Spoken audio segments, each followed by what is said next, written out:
Assalamualaikum warahmatullahi wabarakatuh. Agak lama kita tak bersiaran dalam kita punya channel YouTube. Alhamdulillah, hari ini sekali lagi kita berjumpa. Hmm, ada sebab sebenarnya kenapa abang buat topik kita pada hari ini. Okey, last year agak jarang abang rasa abang masuk dalam YouTube dan kita buat posting lah dalam YouTube sebab agak sibuk dengan kerja yang ada sekarang ni. Sekarang ni pun sibuk juga sebenarnya. Cuma lately ni abang banyak dapat PM pada dari pelabur-pelabur baru sebenarnya. Sama ada dia merupakan student abang ataupun just klien abang je, tapi klien yang tak pernah lagi join abang punya kelas channel. Tapi abang tabik lah sebab dia orang ni rajin melihat chart, rajin mengkaji chart. Bab chart ni sebenarnya abang nak bercerita, bab teknik sebenarnya abang cerita. Kalau mengikutkan abang, you all boleh pakai apa jenis teknik, apa jenis teori pun dalam penggunaan chart you all, tak ada masalah. You boleh guna stokastik, boleh guna RSI, boleh guna MACD, boleh guna Gantt chart, boleh guna Dow teori ataupun apa jenis teori lah yang you all nak pakai. Cuma masalah sebenarnya adalah untuk memahamkan apa yang you all pakai sebenarnya. Ramai yang abang tengok pakai MACD, ramai yang pakai RSI, ramai yang pakai stokastik, ramai yang pakai Fibo, tapi you all tak faham apa yang you all pakai sebenarnya. Masalah sebenar dalam mengkaji chart ni bukannya bagaimana nak menganalisa chart tersebut. Masalah sebenarnya adalah you all faham atau tak apa yang you all kaji dan apa yang you all pakai.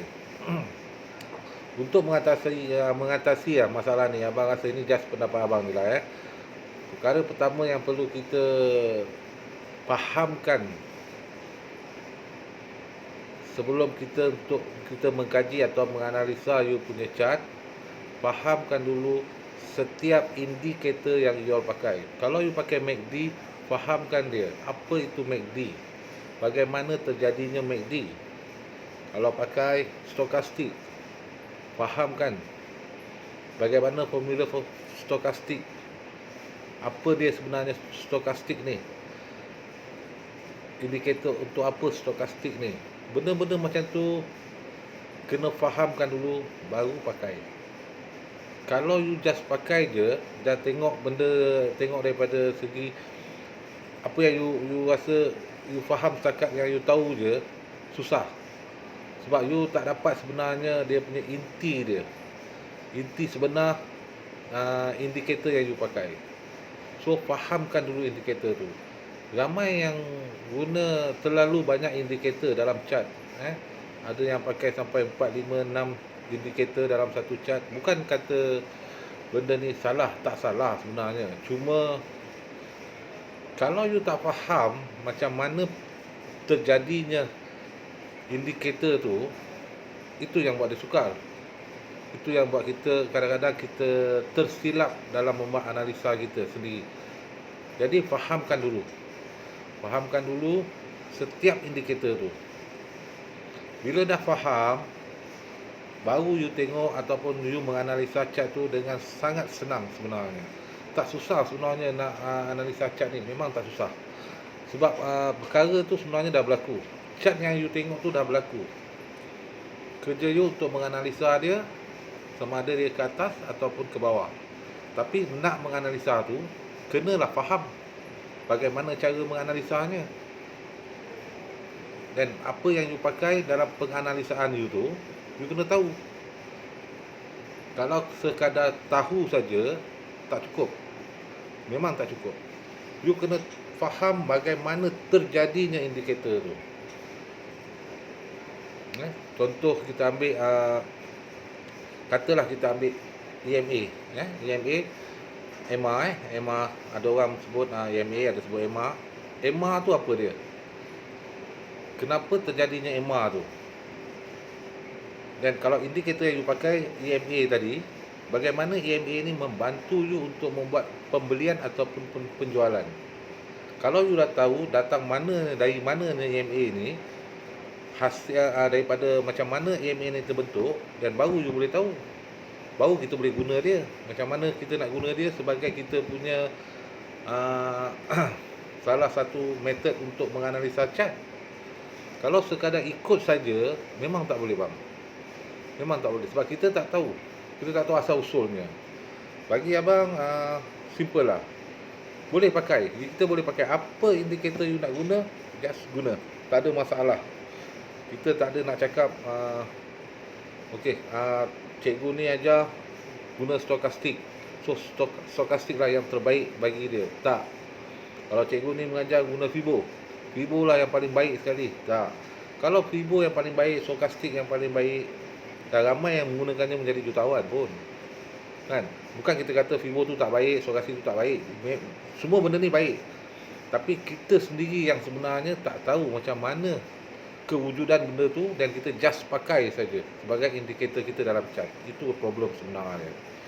So, pada yang baru mengenal chart, pada yang baru nak menceburkan diri dalam sebarang pelaburan, sama ada you nak buat FCPO ke atau buat equity, saham, pastikan faham dahulu setiap indikator tu, bagaimana terjadinya, terbentuknya indikator tu. Barulah ia senang untuk kita guna pakai. Kan? Jangan kita pakai ikut je. Kalau kita pakai ikut je, memang jadi masalah besar. Ada orang kata gun yang terbaik, gun chart yang terbaik sebagai teknik dalam membuat duit di Bursa Malaysia. Kalau gun chart yang terbaik, dan ia sajalah yang betul, maknanya semua orang yang menggunakan gun chart tu dah jadi kaya. Apakah semua yang menggunakan gun chart tu kaya sekarang? Abang tak cakap gun chart tu salah, tapi abang kata yang menggunakan tu, kan, yang menggunakannya tak faham gun chart tu sendiri punya asas. Kalau kita ambil contoh sebagai gun chart lah. Jadi janganlah kita salahkan sesiapa, salahkan orang tu, salahkan orang ni ajar tak betul, orang tu ajar tak betul. Macam abang sendiri, abang cakap, abang mengajar, abang tak mengajar untuk buat duit. Abang cuma mengajar ilmu. Bagaimana terjadinya sesuatu indikator tu, kita ajar tu. Kita ajar asas kepada indikator tu terjadi. Dan untuk membuat duit pada diri sendiri. Dan itu adalah semua rezeki dari Allah. Tapi yang penting ilmu tu ada. Itu cara abang mengajar lah. Teknik channel kita mengajar cara dia macam tu. Kita tak kata masuk kelas kita terus jadi jutawan. Tak semua pun jutawan. Tapi tak semua lah bankrupt. Ada yang jadi jutawan, alhamdulillah. Cuma ilmu yang kita ajar. Ilmu kita ajar. Dan benda ni abang rasa untuk menjadi seorang pelabur ataupun trader, you kena faham konsep ni. Konsep asas dalam menganalisa chart ni. Okey, kita jumpa lagi. Assalamualaikum.